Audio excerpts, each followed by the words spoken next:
ભાયલીમાં યુવકના હડકવા મામલે હવે મોટો ખુલાસો થયો છે। માન બહાદુર નામના યુવકને હડકવા નથી થયો। તબીબોની તપાસમાં યુવક સ્વસ્થ હોવાનું સામે આવ્યું છે। યુવકને સારવાર માટે ચેપી રોગ હોસ્પિટલમાં દાખલ કરાયો। એક દિવસ ઓબ્ઝર્વેશનમાં રાખતા કોઈ લક્ષણ ન દેખાયા। માનસિક કે વ્યસનની હરકતો હોવાનું તબીબોનું અનુમાન છે। યુવકને વધુ સારવાર માટે સયાજી હોસ્પિટલ રિફર કરાયો છે। તો એ ઓબ્ઝર્વેશન દરમિયાન અમને એવું લાગ્યું કે આને હડકવાના જે ક્લાસિકલ લક્ષણો હોય કે જેમાં દર્દી પાણીથી દૂર ભાગે, હવાથી દૂર ભાગે, એક બાઇટ કરવાની વૃત્તિ ધરાવે, તો એવા કોઈ લક્ષણ પછી અમને અહીંયા ઓવરનાઇટ ઓબ્ઝર્વેશનમાં જણાયા નહીં।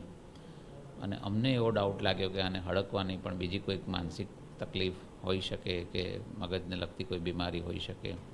એટલે પછી વધારે ઇવેલ્યુએશન માટે અમે બીજા દિવસે સવારે એસએસજી હોસ્પિટલ ખાતે રિફર કર્યો હતો।